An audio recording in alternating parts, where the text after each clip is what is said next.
Imagine you woke up one morning with a sudden patch of hair loss on your scalp. That would be kind of scary, right?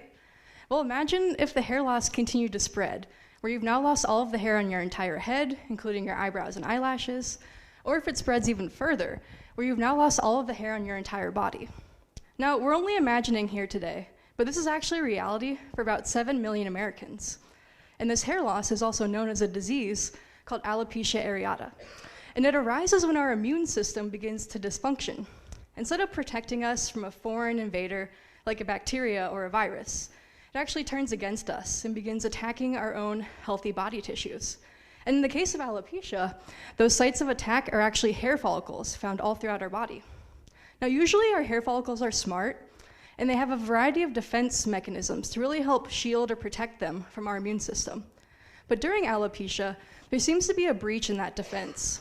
And the once peaceful site of the hair follicle has now turned into quite the battlefield. If we zoom into this battlefield, we know that there's a large infiltration of a dangerous type of immune cell called a T effector cell.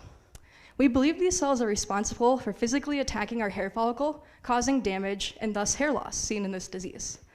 Luckily though, our immune system also has a protective type of cell called a T regulatory cell, or a Treg for short. These cells are really important for patrolling our body and keeping our tissues safe from these types of attacks.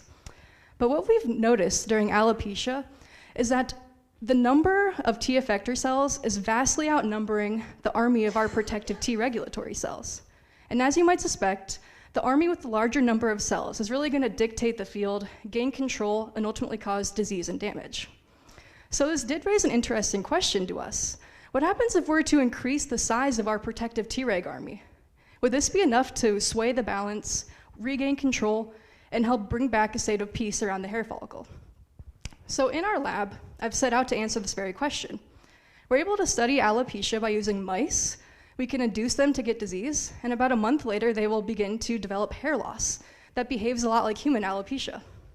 Using this mouse model, I can then treat them with an agent that can selectively increase the number of their protective Tregs in their body.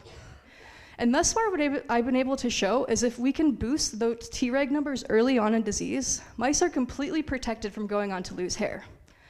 And I'm currently working on optimizing ways to seeing if boosting Tregs later on can show a reversal or a regrowth of hair in our mice.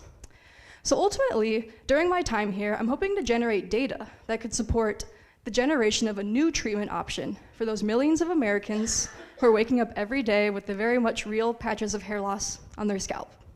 Thank you.